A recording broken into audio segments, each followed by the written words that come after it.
Hello, this is a wonderful evening. We're so excited to have the Jonathan Eig on as our official um, wonderful author. And before we begin with Regina Brent, we're very proud to be on this call with everybody. Before we begin, Pastor Shannon, I always call on you at the last minute, but could you start us off with the prayers that we're all prepared in the right mind frame to be able to have this wonderful conversation? I think you're on mute, Pastor. Yeah, let me go turn my TV down. Okay.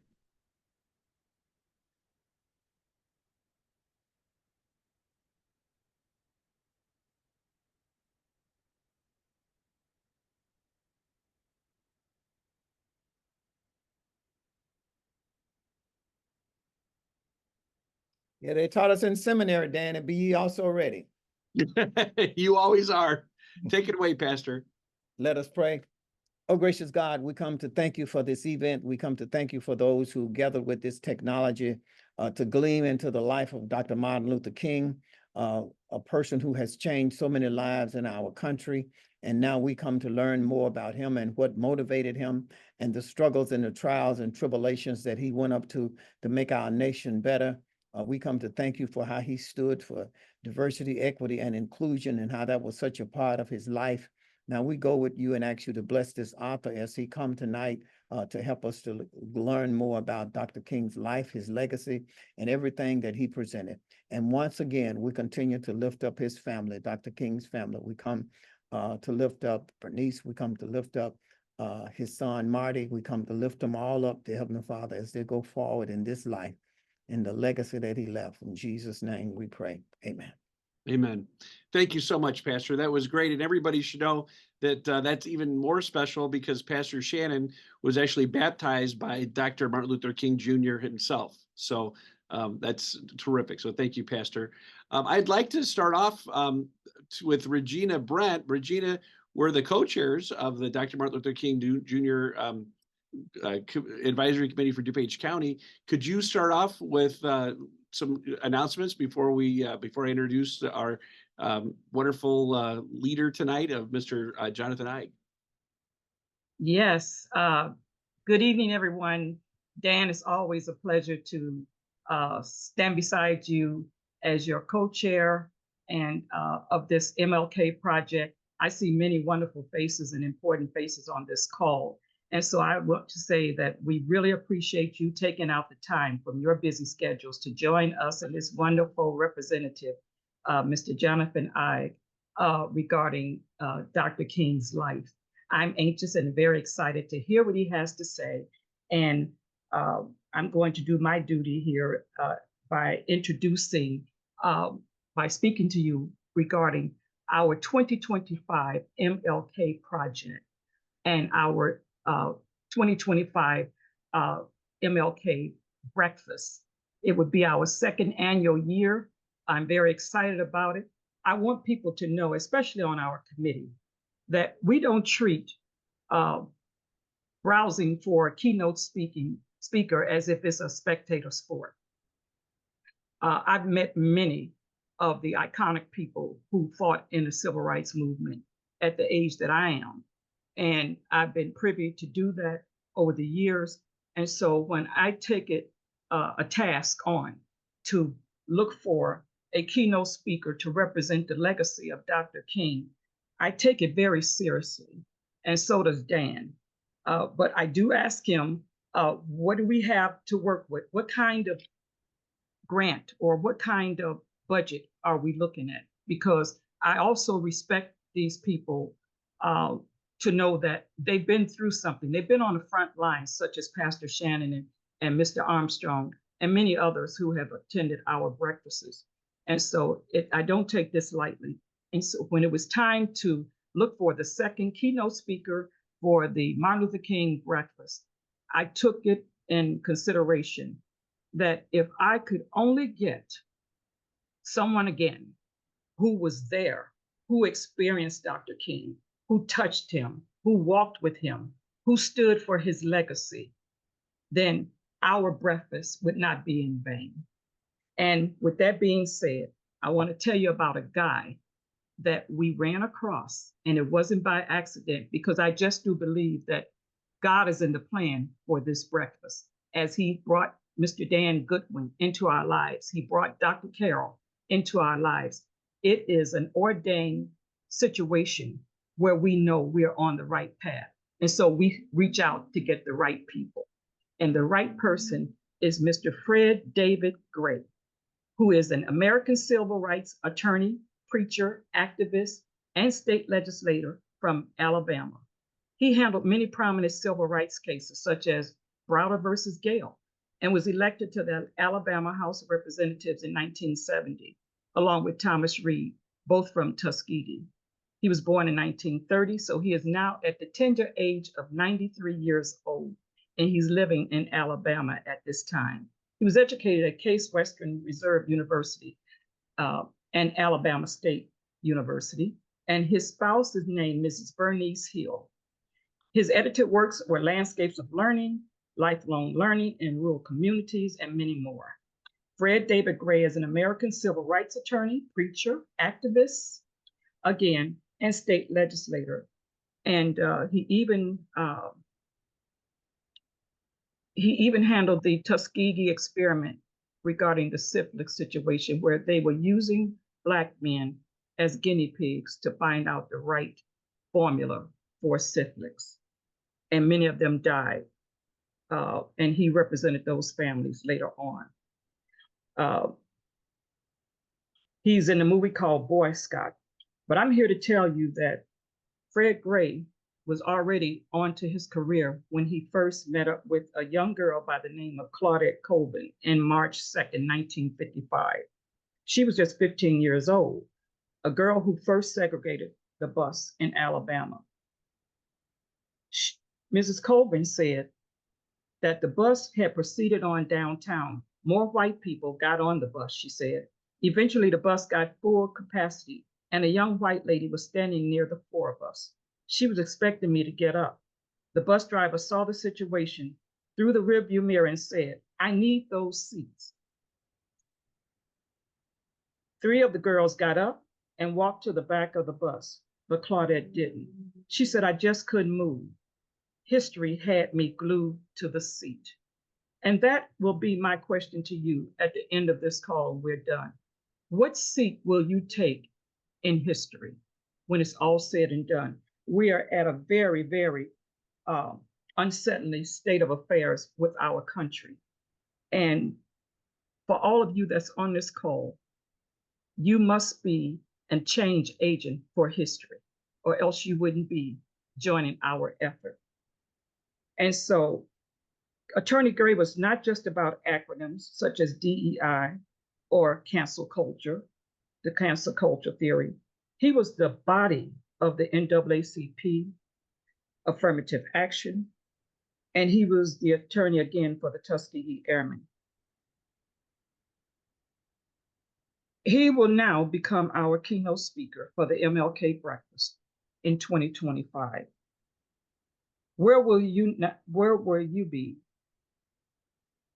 to hear him talk about the ills of society? That's not why he's coming. He's coming to put the past behind us and move forward to the future. He's coming to unite us. He's coming to tell us about the obstacles and how best we can get this done. And so we cordially and humbly invite you to join us on January 20th, 2025 at Drury Lane at 7:30 in the morning. The tickets will be $75 per ticket, $750 per table. I've already purchased my table, and I'm a poor lady, but I purchased my table because I respect, I honor not only Dr. King's legacy, but that great iconic man that's coming to speak before us. So thank you for your time. Dan, thank you for allowing me to speak, and you can take the floor from here. Regina, thank you so much. And boy, January 20th is going to be the date and time. Everybody's got to be there. And last year we had 1,200 people, and this year we're going to even get a bigger space at Drury Lane, where we're going to be able to have a simulcast room next door. So we're very excited with everybody's working hard. Reverend Vincent is also working on the choirs, and we have Darius Brooks again. So a lot of good stuff happening. Well, everybody got on this call tonight because of the one person who we're so excited to have in our very own Chicagoland area is Jonathan Eig. Jonathan is just truly a rock star. I had the honor of seeing Jonathan and meeting him at the Better Government Association last year, and I got his book, and I've read every bit of it. Look how thick this book is. This is a big book, and I got a signed copy, so that's a cool thing. But I'd like to just kind of introduce Jonathan Eig and say just a couple things about him, and then just turn it over to him, because that's why everybody's on the call, is to listen to you. But Jonathan Eig was born April 26th of 1964, went to Northwestern as his alma mater. He's married to Jennifer Tescher and has 3 children. He's the author of 6 books: The Luckiest Man, The Life and Death of Lou Gehrig in 2005, Opening Day, the story of Jackie Robinson's first season in 2007, Get Capone, the secret plot that captured America's most wanted gangster in 2010, The Birth of the Pill, how 4 crusaders reinvented sex and launched a revolution, 2014, Ali, A Life, 2017, and King, A Life, 2023. Ken Burns called him the master storyteller. Joyce Carol Oates described Ali as a life as epic, and he won the Pulitzer Prize for biography in 2024. So this author that we're going to be listening to knows his stuff. So Jonathan, I love reading your book. I can't wait to read the other ones, but I know that there's so much that you have to unpack, and people they're going to have a lot of questions for you. We're going to ask everybody to put themselves on mute. We'll have you be able to raise your hand, because we have 50 people on, and we'll be able to see who's how to answer questions at the end. So Jonathan, the floor is yours. Well, thank you so much, Dan and Regina and Pastor Shannon, for that introduction. It's a pleasure to be with you, and I was honored to hear from Dan about the work you are doing to honor King's legacy, and just thrilled to meet all of you and to have this discussion tonight. I want to tell you a little bit about the book and my journey toward a better understanding of King and why I began this project. And I'm so glad to hear that you're going to be bringing Fred Gray to speak, because Fred is one of the people I interviewed many times for this book, at his office in Alabama, and at his home, and many times over the phone as well. And he's one of my heroes. But I had the opportunity to meet a lot of my heroes in writing this book. When I was working on my Muhammad Ali biography, I found myself interviewing a lot of people who knew Muhammad Ali and also knew Martin Luther King. And I was asking them about the occasions when Ali and King met. And as I spoke to them, I began to realize that these are folks who knew Martin Luther King as a friend, as a person, as someone with feelings.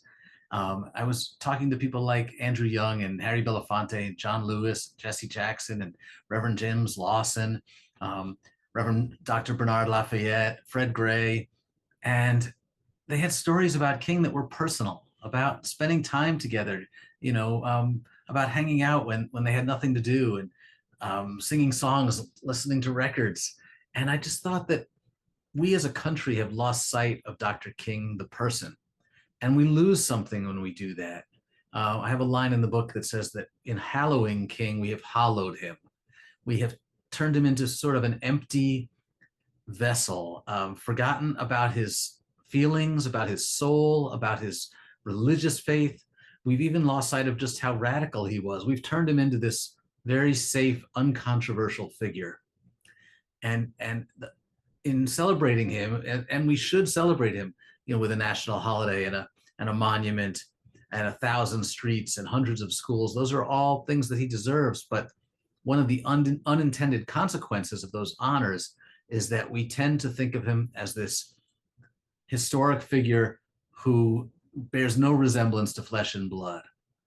And one of the things Harry Belafonte said to me, actually, is that he thought the national holiday had had a negative effect, that it might have done more harm than good, in that it made people feel comfortable with King's ideas. And King's greatness came from his ability to make us uncomfortable, to make us challenge ourselves, to challenge our beliefs, and not just around race, but around militarism and materialism, around nonviolence. And they encouraged me. So when I began this project, I asked folks like Fred Gray and Reverend Jackson, do you think we need a new King biography?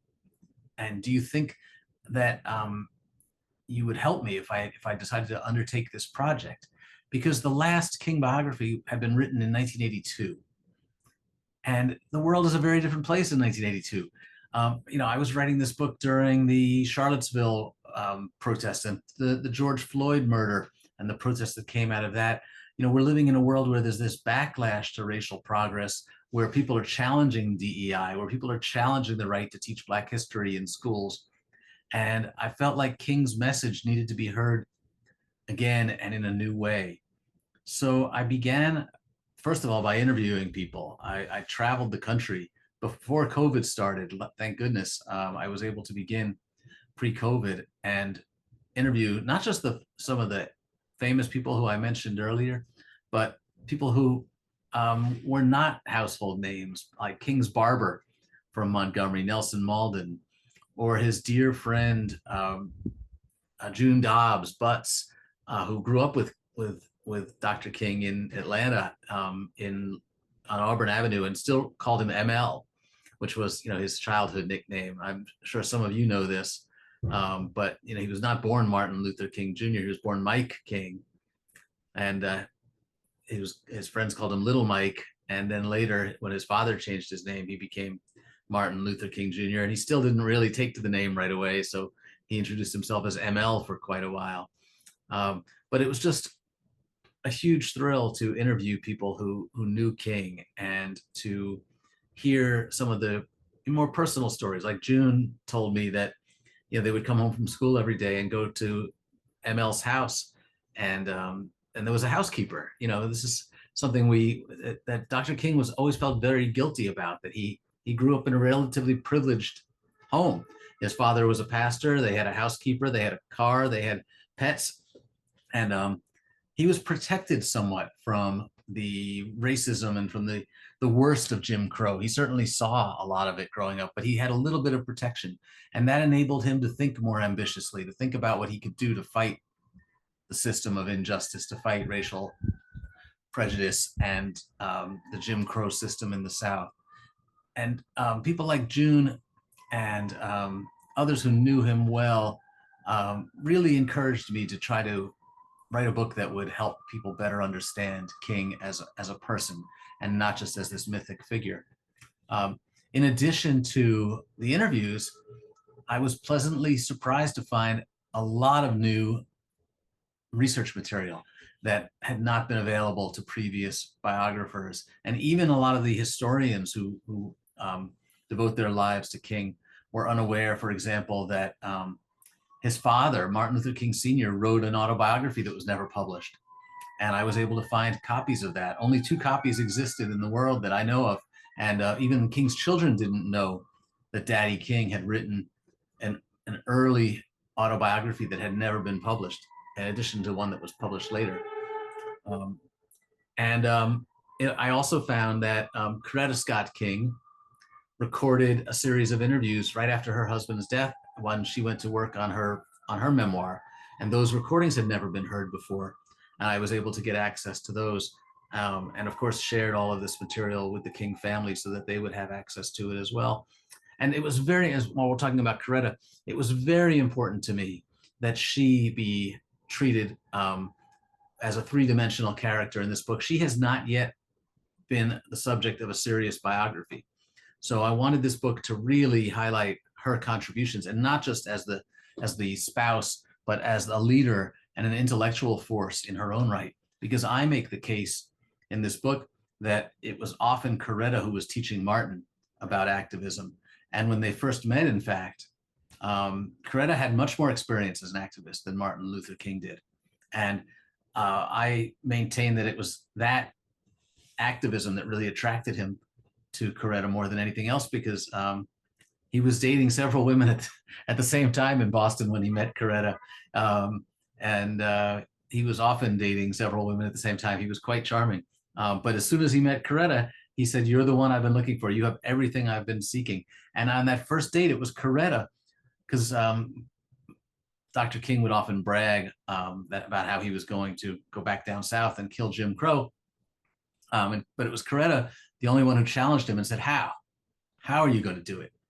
And who began recommending books that she thought he should read if he was serious about making a life as an activist. And all through their lives, all through their marriage, Coretta was out front. She was protesting the Vietnam War before he was. So I thought it was very important to highlight her contributions. And the other big discovery that I made in terms of research concerned the FBI. And I think everybody knows that the FBI was surveilling Dr. King and trying to undermine his work. I found documents that had just been newly released, and I also found a new collection of documents that had not been declassified that I was able to get declassified, that showed that the campaign to destroy Dr. King was much more vicious and much more widespread than we had ever known. That this was not just J. Edgar Hoover and a few of his flunkies at the FBI, that this went all the way to the top.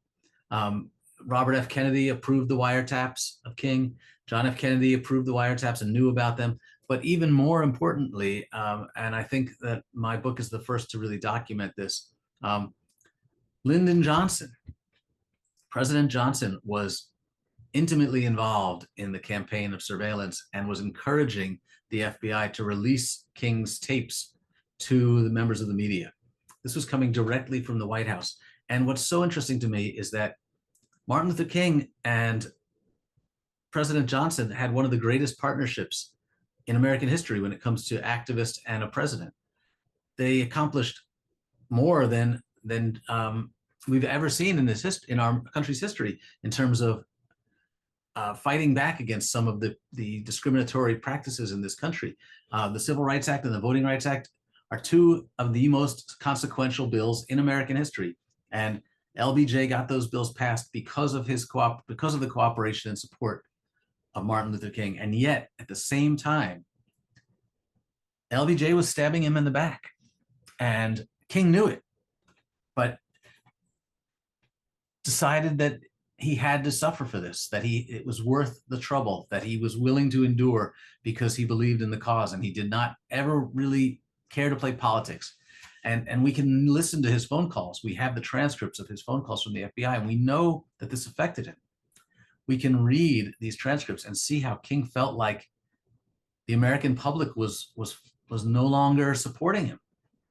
It's heartbreaking to read these transcripts and to see Martin Luther King in the 60s, the late 60s, 1966, 67, telling his friends that he feels like no one's listening to him anymore, that the American public seems to not be getting his message. So we have this image of King as this incredibly influential, unifying figure, and we forget that in his own lifetime, he often felt unheard, that he felt frustrated, that he felt at times that he was failing. I also thought it was important, even though it was difficult, to talk about the fact that King suffered from mental health issues, that he was hospitalized numerous times for what Coretta called depression. And Dr. King told newspaper reporters that he was being hospitalized for exhaustion. In fact, when he got the news that he won the Nobel Peace Prize, he was in the hospital. And he had taken a bunch of sleeping pills. It was the only way he could get any rest. And when the phone rang with the news that he won the Nobel Prize, he thought he was dreaming because he was so drowsy. And it's just a testament to his courage that he persevered in spite of the fact that he had feelings too, and this was very hard for him. So I wanted to write this book in part to humanize King, but also to remind people that he was in many ways much more radical than people think. I often have these debates when I speak at schools. I spoke at Morehouse, to the entire student body last year. And I said, I challenge you to convince me that Malcolm X was more radical than Martin Luther King. I believe Martin Luther King was more radical and more effective than Martin Luther King. Let's talk. And we had this great 90-minute debate with the students. They hung around afterwards, and we went into a classroom and we talked about it. I think that in many ways, it's a result of the media trying to divide these two historic figures. It's a result of the media trying to water down King's message. And this happened in his lifetime. In his lifetime, we saw an attempt by people to try to divide and conquer our Black heroes, our Black leaders. In fact, one of the most important discoveries I made in my research is that this quote that we have from Martin Luther King, if you go into a lot of the textbooks, if you go into a lot of the history books on my shelf, you'll see this quote where Martin Luther King is asked what he thought of Malcolm X. And he says, I have it written down here somewhere. I'll quote it from memory unless I can find the exact quote. He said, I think Malcolm X's fiery demagogic oratory brings nothing but grief to Black America. And that was a quote from Playboy magazine that appeared in 1965. And the article was written by Alex Haley, who interviewed Dr. King. So I went to Alex Haley's papers at Duke University, and I went through all his files, and I found the transcript of the interview that he did with Dr. King. And I learned that Martin Luther King never said that about Malcolm X.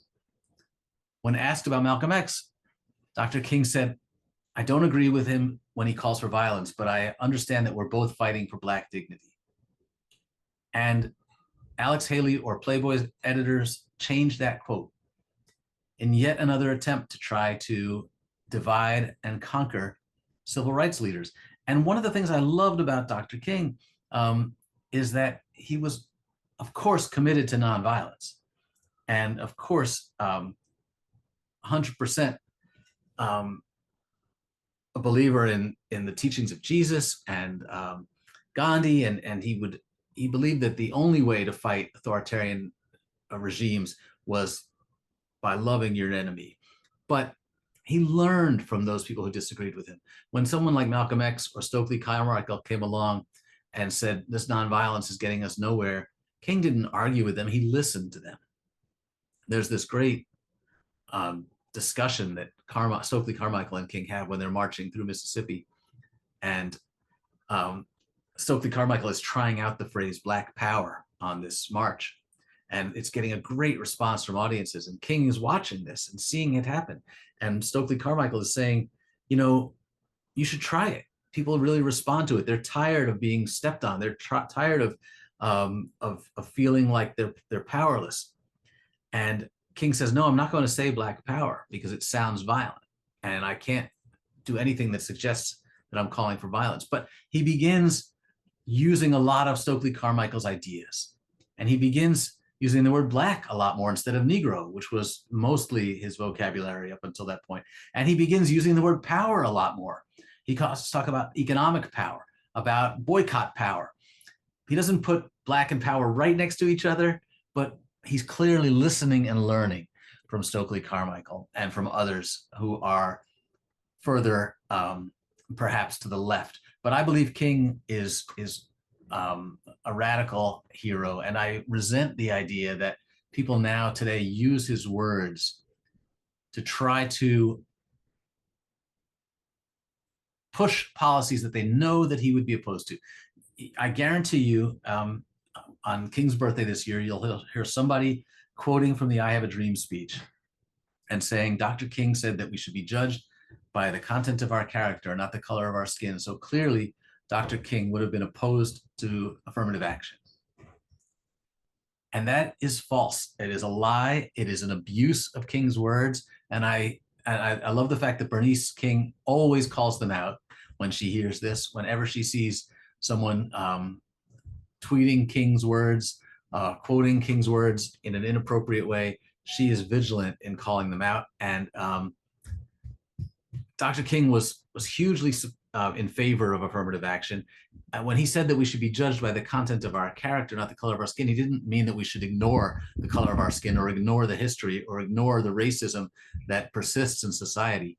He simply said that we should learn someday to not judge one another first by the color of our skin. So I wrote this book in large part, and I want to be, leave time for questions, so I'm going to wind things up. But I wrote this book in large part because it feels today like we're living in an even more cynical age than we're living in at the time of King's work and the time of King's assassination. We often feel like we can't do anything to solve the problems in the world. As I mentioned earlier, some of the same issues that King fought are rising up again as serious concerns. Voting rights are under attack. Voter registration is being challenged in many places. Black history is being banned.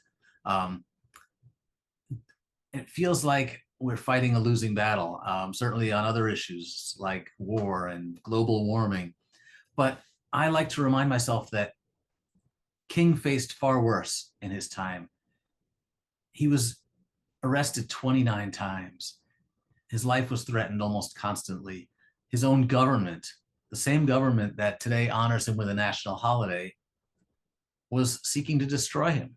Went so far as to send tapes from his hotel rooms to his home and office, hoping that his wife would hear it, along with a note telling King that the only way out was suicide. That's what he was up against. And he never gave up. And I will close by reminding you of his final speech. I know many of you are familiar with it. The night before his assassination, he gave this very unusual speech, not one that he'd given before. And he talked about his whole life. He reviewed everything he had seen and everything he had done. And he said if he could live at any time in all of human history, this is the time he would have chosen, because he saw the people who'd been treated worst in the world fighting for dignity and rising up to make the world around them a better place, to show the world the power of love. And he said that he might not live long enough to see the promised land. Longevity is a blessing, he said, but that doesn't matter for me anymore because I just want to do God's will. And he said, I may not reach the mountaintop, but I know that we together as a people will reach the promised land. And the next day he was standing on the balcony of the Lorraine Hotel. And, when I wrote the book, I didn't really appreciate the fact that his last words came that as he stood on that balcony and his driver asked him to go back in and get a jacket and said, Doc, it's getting kind of cold. You might want to go back in and get a coat. And King said, okay, I will. And those were his final words, okay, I will. This same man who at first wasn't sure he wanted to get involved in the Montgomery bus boycott, but felt like his faith called him and that he had no choice but to do this. The same man who over and over again recommitted, who could have quit at any time, who suffered day after day, who felt the pain, who felt like no one was listening to anymore, never gave up and continued to say till the very end, okay, I will. And that inspires me in these tough times. And I am thrilled that people like you and all of the people who you reach with this work are committed to the spirit of activism and love that Dr. King preached. And I'm so glad that all of us together can continue to say, okay, I will. So thank you for having me tonight. And I'm happy to stick around and have a discussion and answer questions. Well, Jonathan, that was terrific. Obviously, Pastor Shannon's prayer was answered by you with that eloquent discourse about the book and about, most importantly, Dr. King's life. We are going to open up for questions if you would put your hand up. I'm going to start off, I guess, with the first question, I suppose. In regards to when Mr. Goodwin from the Inland Group had us start this project, I've learned so much, and we've read the book, Where Do We Go From Here, Chaos or Community? And what interested me with Dr. King is that he was a man who had a vision when he was able to say, Thomas Jefferson and George Washington, the incredible country that they came up with, this incredible country where all men are created equal, but yet they had slaves. he was able to go beyond and see that there is goodness in what was created in the Constitution, but then to be able to not harbor such anger, but to be able to figure out how to change the spirit of America. And it really, for me, that was so providential, that it was unbelievable. And that he, like you said, is not this character that is perfect. And when you go back in time, Yeah, none of the Camera off. so off now. what do you think about that? That's a great question, Dan. And I think one of the real keys to understanding King is understanding that moment when he emerges. Why King? Why does he become the focus? Why does he become the leader of the Montgomery bus boycott and suddenly this national figure? And I think it's because he is coming from this place where he is calling on things that we can all agree on. He's calling on the Bible and the Constitution. So when he says on that first night, December 5th, 1955, right after Rosa Parks has been arrested, he says to this crowd, and they don't know it. Thousands of people are gathered at Holt Street Baptist Church that night. They don't know Dr. King. He's new in town. He's 26 years old. And they've asked him to be the speaker that night because he hasn't made any enemies in town yet, right? Like if you choose this guy, then this guy is going to be upset. But nobody can quarrel with Dr. King. But that night, he says to the people gathered in the church,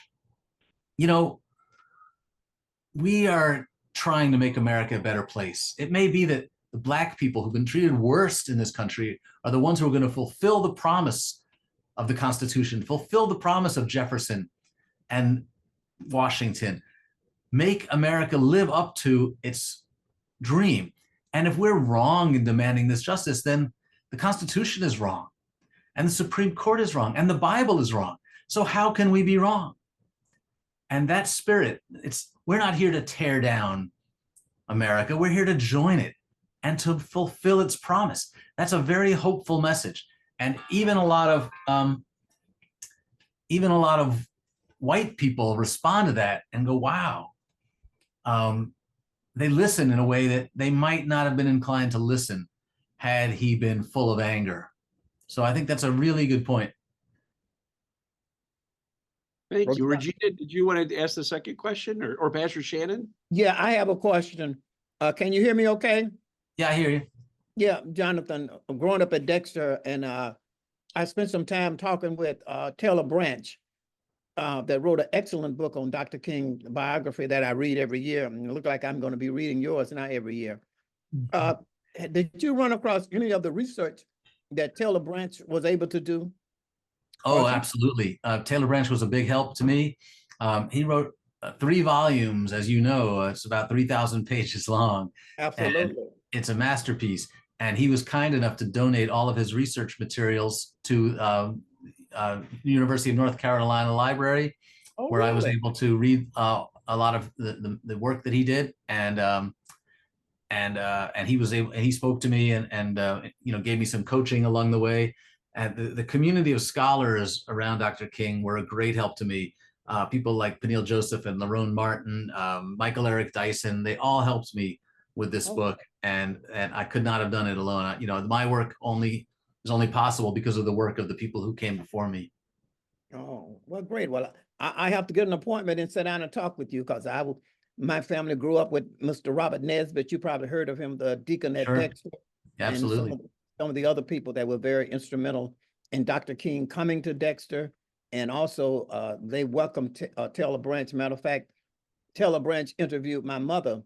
And my mother was the lady at Dexter that said, give Dr. King a chance when they didn't want him to become the pastor because he was so young. Mm-hmm. My mother stood up in Dexter and said, give that young boy a chance. He can preach. Yes, he could. Oh, thank you. I'd love to hear more stories. Yeah, so I'll contact you. Okay. Thank you. Regina, Brent's next, and then Zelma. Thank you, Jonathan, for that wonderful presentation. I could talk to you forever about your perception of the book and all those great people that you met along the way to put it into fruition. You first mentioned in the beginning of your presentation that I could only assume you were speaking of Blacks who looked at Dr. King as being a hollow figure simply because of the fact that we did not want to see any wrong or any flaws in him, and where his inner circle may have had that experience with him, the people in society didn't. And I can only think and hope the reason for that is because we have been castrated mentally, physically, and emotionally during the 400 years of slavery we had experienced. And I want to say that in every leader, no matter what race they are, we want to know, because we have been downtrodden and discouraged, and we have faced many obstacles, that there would be just one beside Jesus that would come on the face of this earth to help deliver us. And I have a book from a very good friend of mine, Mr. Joseph Cosenza, who gave me a book called Holy Moments. And it specializes in, and it explains about hope. And that was all that we had, and we have today, when we see African-American leaders take a stand. We have to sometimes block out. It's almost like that grandmother who would tell us, when we get downtown, you better not embarrass me. We always have to be on our best behavior when we put our necks out on that front line. And I'm sure many people on this call who are leaders in their capacity feel the same way, because you will be criticized. And the world is watching you, every move you make. And sometimes, just sometimes, when you waver away from that stage, that spotlight, it takes us down from who we really want to be. So I would ask you, did they convey that to you at any time, the ones who gave you this information about him, where this originated from, the depression, the stress? Yeah, I think that's a great question, and I appreciate your insights, Regina. I think Dr. King felt a lot of pressure, as any leader feels, not to disappoint his followers. At the same time, he's a human being. He's allowed to have feelings. He's allowed to suffer moments of sadness. He's allowed to make mistakes. If we expect our heroes to be perfect, we can't have any heroes. Our heroes of the Bible, our prophets are flawed people who sometimes doubted God and learned from their mistakes, but did the best they could as humans.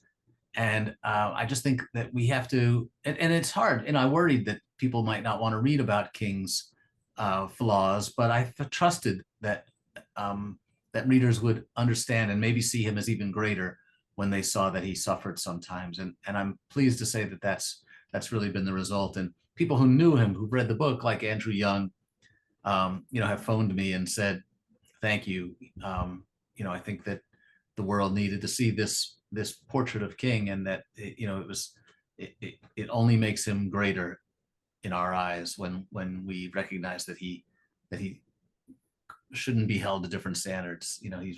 He was great enough that we can handle a few of his mistakes. And quickly, my second question would be, Dan, if you don't mind, just quickly, I want to ask this from a Caucasian perception. What is the difference? What do you think, Jonathan, the difference is between Black Lives Matter compared to Black Power? Wow, that's a really hard one. I'm not really sure I'm an expert enough to speak on that.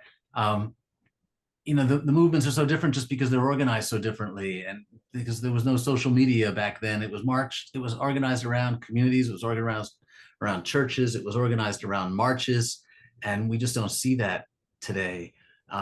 So I don't even know how to compare. I think we'd have to have a whole panel discussion on that, I'm afraid. I just thought I'd ask. Thank you. Thank you very much. Zelma's next. Zelma, you're on mute. Okay. I'm not on mute now. We hear you. You can hear me? Yes. Yeah. Hi, Jonathan. Thank you so much for the book. I am going through it bit by bit. My question is, and I'm so glad you brought this up, the relationship between Martin and Malcolm. It was, my understanding is that it was adversarial at the beginning, but as the movements developed, the relationships may not have been what we were told in the press. I want you to speak to that. I have heard that there is a quote from Dr. King that was said near the end of his life that he led his people into a burning building. I don't know if that's true or not, but I want you to speak to those ideas. That's a great question. Thank you, Zelma. I think that they were clearly adversarial in the beginning, in part because Malcolm X found it useful to portray himself as the alternative to Dr. King. So he called him an Uncle Tom, he called him Reverend Dr. Chicken Wing, and he called it the farce on Washington, because he was trying to say to his followers, there's another way. Right. But at the same time, he had enormous respect for King, and their philosophies really began to meld. In fact, James Baldwin wrote that by the end, they were indistinguishable in their politics. And it's true that once Malcolm X left the Nation of Islam, he stopped talking about all white people being the devil, and he began to see that politics was actually a useful way to change society, and that the government had power to make changes that no one else did. And he began to see that he and King had a lot in common. And there's a great moment where King is in Selma, and Malcolm X is invited to speak at Tuskegee, and the students say, Dr. King is just a couple hours away. You want to get in the car and go see him? And Malcolm says, yeah, let's go. And they get to the church in Selma, and they find that King is in jail. But Malcolm goes to the church and sits next to Coretta for this entire rally, this mass meeting. And he says to Coretta, tell your husband that I support him, and that I hope that I can scare people enough that they'll listen to him. So I think had they both lived, we would have seen a lot more of that kind of collaboration. Thank you. Thank you for the question. Thank you for your answer. And Jonathan, I know in the book Cast to Community, one of the things that Dr. King said is that he doesn't believe in Black power, he doesn't believe in white power, he believes in human power. And as a Caucasian guy, I love that quote. And can you expound more upon those feelings he had? Well, it's worth remembering that in the last months of his life, he began talking about human rights and saying that he had to go beyond civil rights. Not that he was abandoning civil rights, or that he was going to abandon work on voting registration or fighting, segregation. And in fact, he, came to Chicago and began talking about our problems right here. But he was looking to expand his vision and looking to, again, not ignore race, but widen his scope, and to talk about oppressed people everywhere, poor people everywhere, hungry people everywhere. And his final campaign was the Poor People's Campaign, which was meant to be basically Occupy Washington, D.C. And he was going to bring thousands of people to Washington until the government agreed to make fundamental changes in how capitalism worked in this country. And that scared the government even more than his attempts to integrate. I think some people believe that's what got him killed. In fact, that's what, people like Harry Belafonte believed, that that's what got him assassinated, was that he was, it's one thing to ask for changes in laws to allow people to vote, but when you start talking about capitalism, you start talking about where the money goes, that's when, America loses patience. So that was where King was headed. Well, and you talk about the sacrifices that he had. Do you want to mention the amount of people that in his family life that have been killed? I was shocked by that. Yeah. Well, first of all, it's worth noting that, his whole family had to live with this fear that they could be killed at any time. And, the first time that their house was bombed in Montgomery, it was Coretta who said, we're not going anywhere. Like, her parents came and said, we're taking you at home. And Coretta said, no, we have to stay here. This is our mission. We're called by God to do this work. We can't go anywhere. But over and over again, his life was threatened. And and of course, as you're alluding to, his mother ended up being assassinated. His brother died in a mysterious accident. A lot of people think that there are conspiracies around this, that the government might have had something to do with these deaths. Not with his mother's death, but a lot of people in the family believe that King's assassination and his brother's assassination there might have been something shady going on there. I don't want to weigh in on that. I don't have any strong feelings about it either way, but his family suffered tremendously.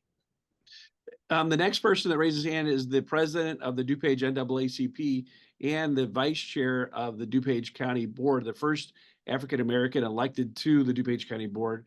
We're honored to have Michael Childress. So Michael, you're on deck.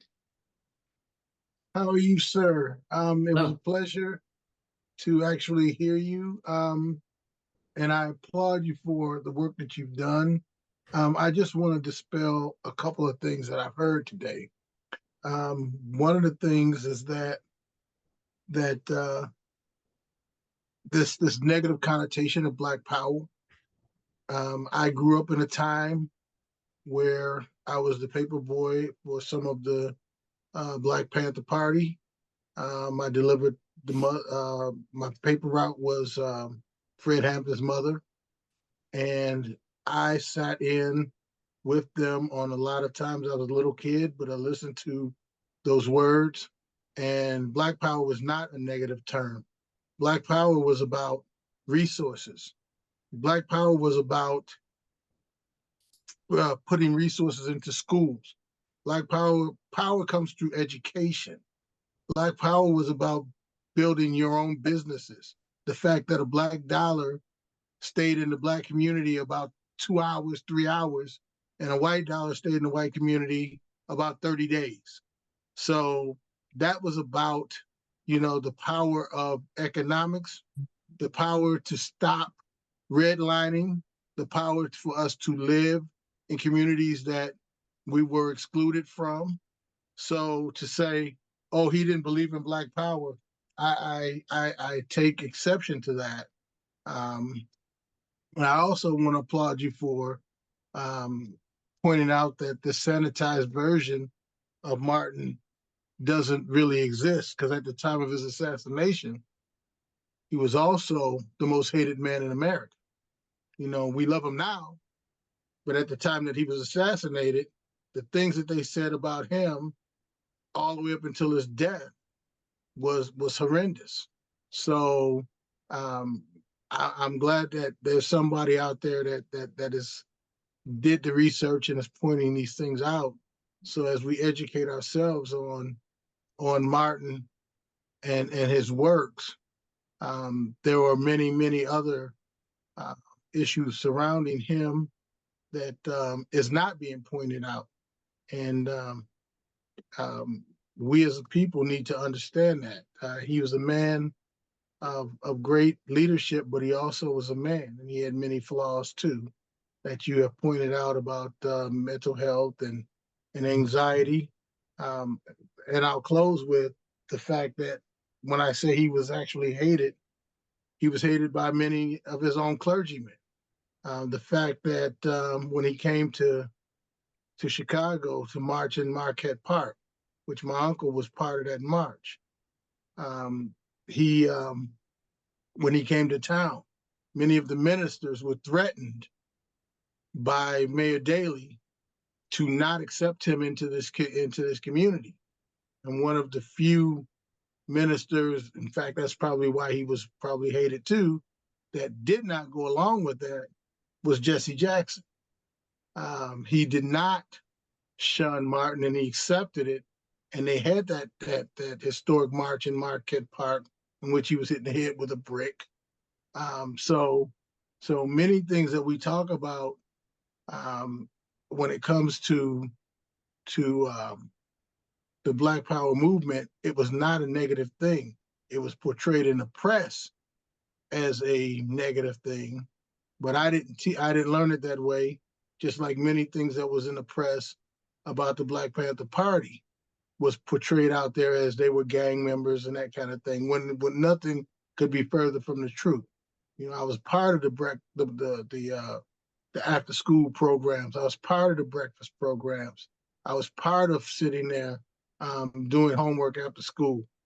They walked me to my paper route when it got dark, and they protected our community. So the words that we hear, we have to be really careful about what we learn, what we teach, and how it's misconstrued to the community, because the sanitized version of what we're teaching now is not accurate. And I applaud you again for pointing that out. Thank you. Thank you for those comments. I really appreciate that. Regina? Yeah, so Mike, I ate many of those Fred Hampton breakfasts at school that the Black Panther Party sponsored. But Jonathan, I know you mentioned earlier too about Daddy King, and that he had written a couple of books that have not been promoted or published at this point in time. And I was wondering if you could share the title of those books. But I also want to let you know, I take pride in letting everyone know that I am a surrogate family member of the King family. I met Naomi Ruth King back in 1995, and we were sewn by the hip until she passed away March of 2024. Could you share those two book titles? Yes.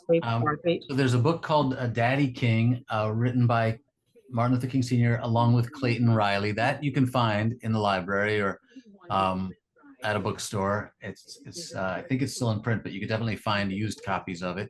That one was published in the mid 1970s, I believe.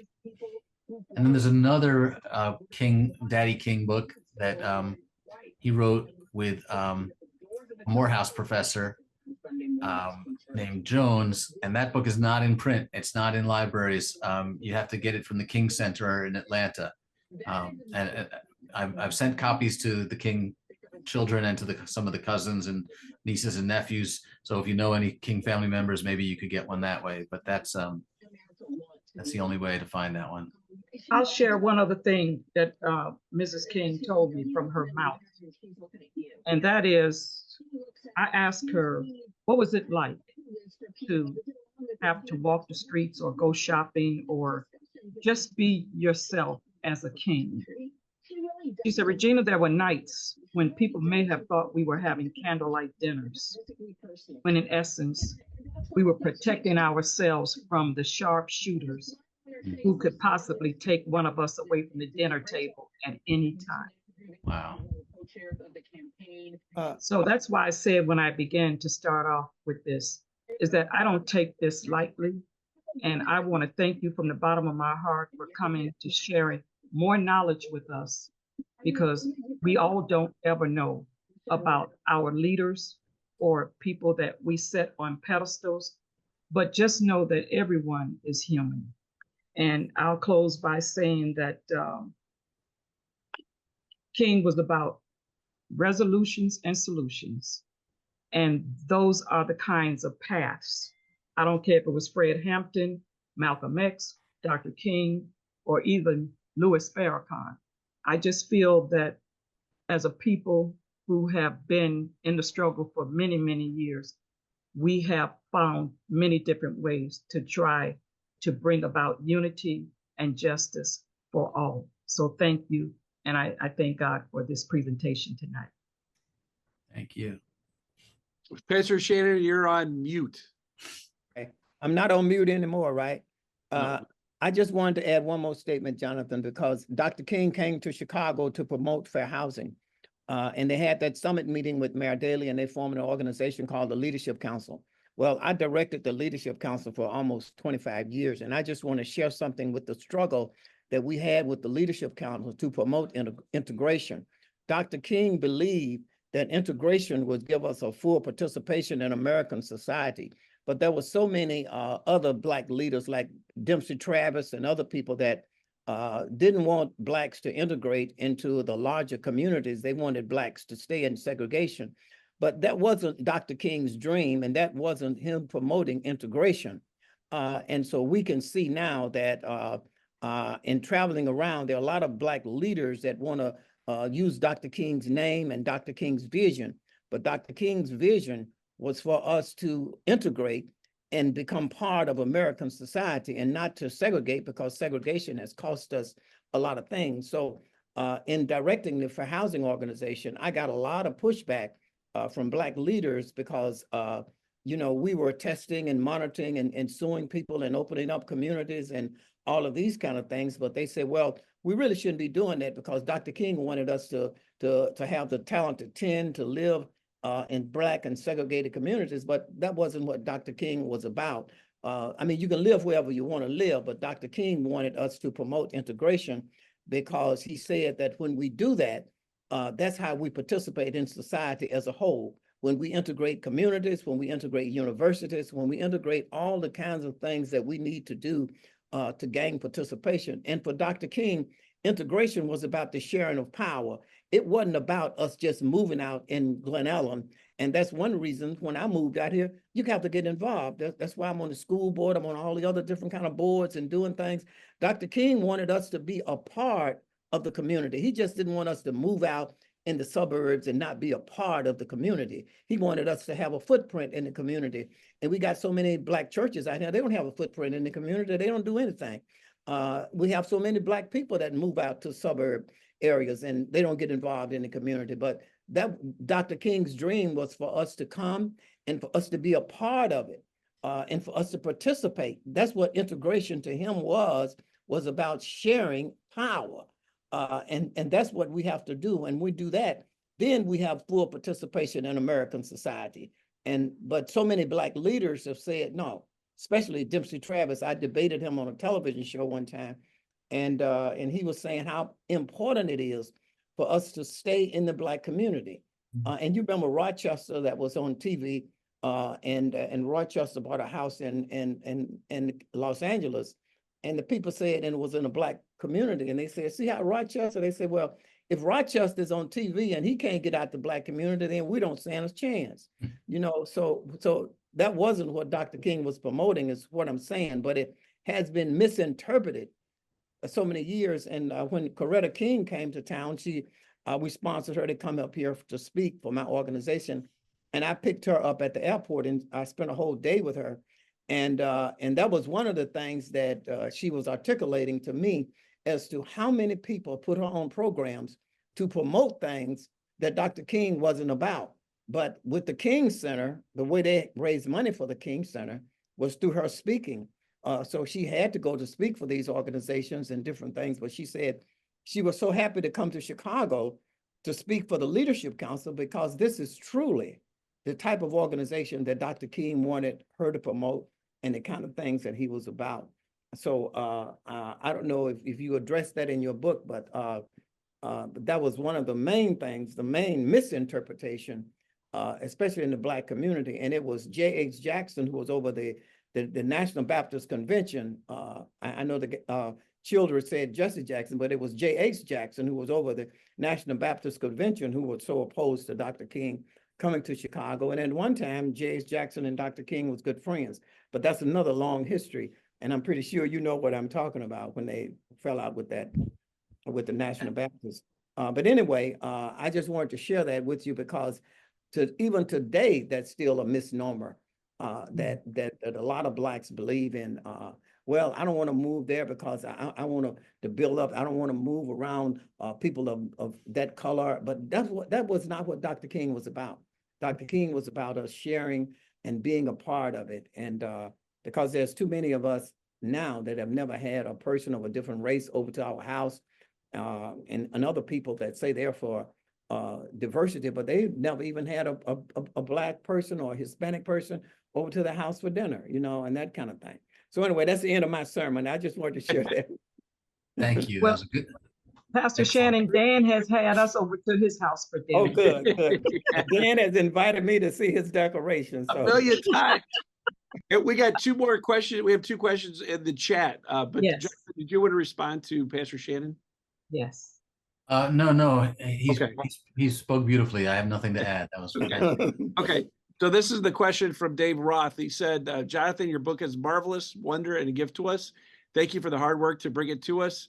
And from Cancer Community, Dr. King writes about the tension between liberal whites and blacks regarding the definition of equality, where blacks take the concept at its simple and direct meaning, and whites define equality as a kind of vague or not specific intention to make progress. He's calling out this distinction has a big and helpful impact on me. Did your research include stories of Dr. King coping with this great divide?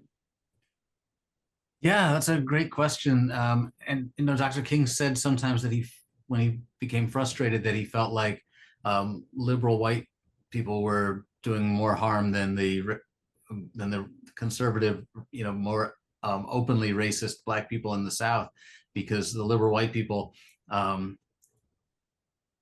talked a good game, but didn't really put any, didn't have any investment in integration or in creating more justice, and that they just gave lip service to it, and that allows it to just continue to pass the buck down the line. And I think that's what he's talking about, that it's easy to write a check, or to these days it's easy to click that you like something online and not to do anything, and not to have to not to sacrifice anything. We want justice, but we don't want to give anything away. And in those last years of his life, King was saying that the Civil Rights Act didn't cost Northern liberals anything. The Voting Rights Act didn't cost Northern white people anything. And they were going to have to pay for justice. They were going to have to pay for reparations. They were going to have to give up something to share more equally with others in society. And I think didn't make him popular. Right. David, did that answer your question? It did. Thank you very much. Good. It's great to have you here, David. So another question from Lena Hatchett. My question is how to get the current American mainstream to reflect on the power of history. Oh, wow. Well, they need to read more books, obviously. Written by Jonathan Eig. Right. You know, I feel like, you know, Ken Burns reaches tens of millions of people with his documentaries, and that's great, but we don't do a very good job of teaching history in this country. I think our school kids get bored with it because they just have to memorize a bunch of dates and names, and we need to remind people that this stuff isn't over. Like, history is not in the past. It's running through our lives like a thread, and if you ignore it, you don't understand what you're made of. You don't understand how you're constructed. You don't understand the world in which you're living. And I'd like to see us teach history a little bit better, and I certainly hope that people will read more books. And Jonathan, thank you for that. The other question, when you talk about the thread of history, which I couldn't agree with you more. I love it. Could you also bring in more of Muhammad Ali and Dr. King, and everybody loved, I mean, the book Ali, or the movie Ali, was your book. So if you could talk about that, and are they going to make a movie of Dr. King biography? I'll answer the second question first. I don't know that, you know, Steven Spielberg and Chris Rock optioned the book to try to make a movie, but I don't know if it's going to happen. You know, movies are tricky, and I'm not holding my breath, but that's a pretty good team to have with Chris Rock and Steven Spielberg. And as far as the first question, about Ali and yeah, so Ali and King, you know, they met a couple times, and they often, you know, provoked each other. King thought that Ali's calls for black separatism were foolish, and Ali joked that integration was a waste of time. He said, you know, bluebirds want to be with bluebirds, and redbirds want to be with redbirds. And but when they met, they got along great. They were both really funny guys, and they both, of course, found common ground in their opposition to the Vietnam War. So one of my favorite moments, and you can go watch this on YouTube when we get off, is Ali and King met in Louisville at a fair housing protest. And Ali keeps interrupting King at this news conference. And like, who interrupts Martin Luther King, right? Only Muhammad Ali could get away with that. And Ali is just cracking up. You know, King always tried to be very serious. You know, he had to present this dignified manner. But on this news conference, King is just cracking up. Ali is just they're clearly having a good time together. Dan, may I ask him something? Yes. About, I think we would be remiss not to focus a little bit on what was Reverend Jesse Jackson's reactions to your questions regarding Dr. King, as we spoke about the young and the tender following him, like Ali and others. Jesse was around 19, 20 years old, just fresh out of college. What was his response when it came to your research? And he was great. I met with him 3 times for this book, and he was really helpful. And one of the things that he said that really stuck with me is that he said before Dr. King, growing up Black in the American South as he did, he felt like there were 2 options. He could be angry, or he could work to become the best at some segregated job. You know, he could be the best teacher at a Black school. But King gave him a 3rd option. He could fight. And he doesn't think that he would have recognized that path as an opportunity, as a possibility, if he hadn't seen Dr. King on television and heard him on the radio, and it changed his life. And he had a complicated relationship with King. King was sometimes lost patience with Jesse in those last couple of years. But I think Jesse's he was a wonderful guide for me, a wonderful teacher. And when the book came out, he asked me to come down afterwards. He read it and asked me to come down to his office to talk about it, and we had a wonderful session. And thank you. Jonathan, on the call tonight is Jerry Kruger. She is the CEO of the National Alliance of Mental Illness. And one of the things that she's taught me is that the mental illness has to get out of the closet. And one of the things that when reading your book that there's so much I didn't know about Dr. King. I didn't realize he from what, if I remember correctly, you highlight, I believe he attempted suicide as a teenager. Is that, and is that true? Yeah, he attempted suicide twice as a teenager, and he spoke about it. He did not try to hide from it, and he used the word suicide, even though he jumped from a 2nd-story window of his home on Auburn Avenue. So it wasn't. It was kind of like maybe a half-hearted suicide attempt, but both when he was a teenager, and I think it's important to acknowledge that so many people struggle with mental health issues, and Dr. King did and spoke about it openly, but at a time when, like, the American public didn't have a vocabulary for it. They didn't really know how to talk about those things at the time. Jerry is now clapping of what you just said, which is Well, good. it's so true. It's so true. I had read that a lot of people didn't know about Dr. King's mental illness. He's listed a lot of times now when they list famous people with mental illness. And but they said I had read that he didn't really announce it too much. Obviously, you know more than I do, but that he was afraid that people wouldn't take what he said seriously and would say that it was his mental illness. Yeah, he was also afraid that the FBI would use that to try to further tarnish his reputation. Right, the stigma. Right. Yes. And then the other thing that struck me reading this book, and it's one of those that people have feet of clay. I mean, one of the things that this group, the Dr. Martin Luther King DuPage Advisory Committee does is it gets you to a place to try to be comfortable with being uncomfortable. And one of the things for me that was uncomfortable is I'm a big Abraham Lincoln guy, and we went out to the Conservation Foundation this summer and had the CEO of the Abraham Lincoln Museum come and speak to us and talk about the Native American indigenous people and what they went through and how Dr. King would fight for them. But one of the things that highlighted was Abraham Lincoln made the decision to kill innocent indigenous people. And I didn't really realize that. And that was a hard thing for me to hear.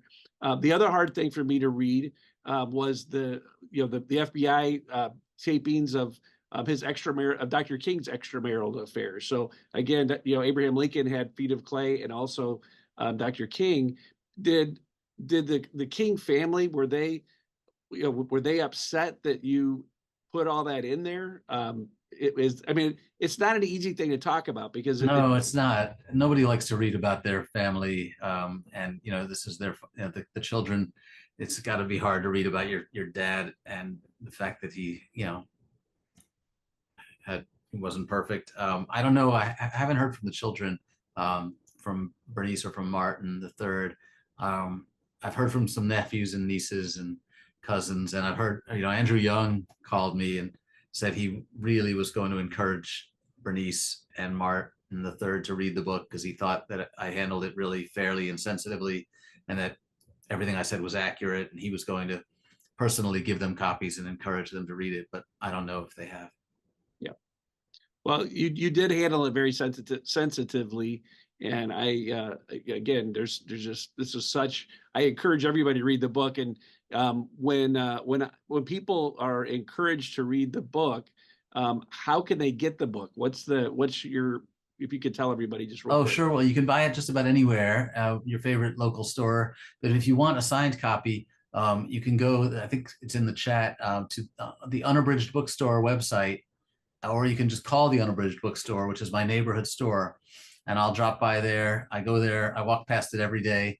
I'll drop in and sign the book and personalize it for you. Or if you want to give it as a gift for a friend, I'll write a note in the book, and they'll send you the book in the mail. So feel free to order copies that way if you want them signed. I know that we have John Milner. John, are you still on the call? John was the police chief at Elmhurst, and he represents the Police Chiefs Association of the state of Illinois. And I know, John, you've been you've worked with Regina, especially after all the riots that were so devastating to our country. Did you want to ask him a question regarding anything in regards to the law enforcement community? No, unless John, you can think of anything that would be important for us to hear. But I think this is a wonderful presentation that you gave us tonight. I learned a lot, and thank you. Thanks for taking your time to do that. I mean, so many enlightening points. Wow. It's an honor to help share this important story. So, Jonathan, what do you think Dr. King how do you think Dr. King would feel about innovation today, and the Twitter and the Gen X and all of those things? Well, I don't know. I mean, he often said that his job was to be the minister, not to be an activist, and that the activism grew from his ministry and from his determination to preach to the nation. And I think that while this technology might be frustrating, I think he'd see it as an opportunity to reach more souls and to help more people. So I know that he would be tweeting with love. Mm-hmm. Well, that's where I would get off, because I will not profess to become a minister at any time. But activism is certainly my thing. So I hope he would be pleased with just that. Yes, amen. Amen. We're getting a lot of people saying thank you for this presentation, Jonathan. Well, thank you. Thanks for having me. It's an honor. And I hope maybe when you have Fred Gray in town, I'll come out and join you. I'd love to hear him speak too. We would love to have you. Any All other right. second questions? I think we got it. Jonathan, thank you so much. We're just so honored and privileged to have you part of it. The DuPage Dr. Martin Luther King Advisory Committee salutes you. We look forward to many years and having you be a part of our events as well. So thank you so much for allowing me to join you tonight. Okay. God bless everybody. All right. Good night. Good night. Good night.